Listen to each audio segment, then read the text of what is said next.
been idima sheeganaya Soomaalidu ninkii ku yiraahdo kulligeedu waa wada khariban tahay been buu sheegay aniga safar baan hadda shalay iyo daraad maartay iyo usbuuc ka sii horeeyay waxaan joogay Puntland waxaan iri dadkan meeshan shidada badan dhulkooda markoo soo arag niman yahow meeshii waxaan ugu tagay dadkii inta la sheegay xaggay ka yimideen waa anigii beryahan maamaayood xataa aruurinay waa aragteen wayaakhay anaga haddaan reer xamar anahay ceeb khasaara karoonaan dhahna dadkan ceeb lama afmaruujisle waay ku leeyihin annaka afdawalan dahab waan leenay dadkan qeelshaan maqado niman hadlin hooyadii wax ma siiso magaratay muran ay ka taagan yihiin tolkaada kuma gaba iyo afkaaga yuusan ku gabin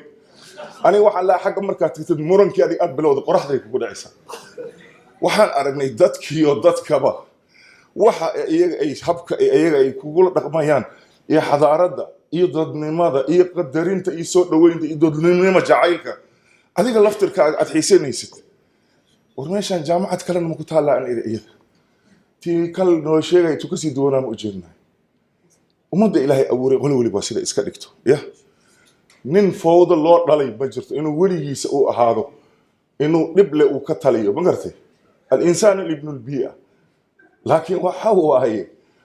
haddii annaga maanta Soomaaliya annaga Soomaaliya isla wada ah gobolladii waddanka ugu irmaana ugu barwaaqaysnaa ee nabadda ee dadka Soomaaliyeed ay ku naaloon jireen hadday maanta iyada ay horumar la'aan waxbarasho la'aan aqoon la'aan dadkeedii wixii dalkan ay looga baahnaa ee kulli ay ka suuroobi weyday isla Soomaaliya dhexdeeda waa tan wuxuu in nasiib dar maanta aan ku hadli karin waxaa yeelay marka adiga aad isla socotaan xataa nin xildhibaan oo saaxiibkayga ah wasiirka deegaamadiisa ay ahayd aniga deegaankayga koonfur galbeed ayaan ka soo galay asiir xaq uu ka soo galay markii asiga sida caleentii oo kale iskugu soo daadanay jaftina laga sii garow ilaa ay qardhe hal isbaar xataa anan oolin anigana babaygii afgoy iyo cambii iyo qumbii aan u jeedo tabar aan ku taga aanan lahayn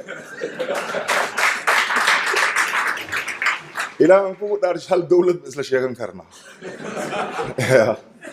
tanna laftirkeeda mucjisadeeda inaad baartaana loo baahay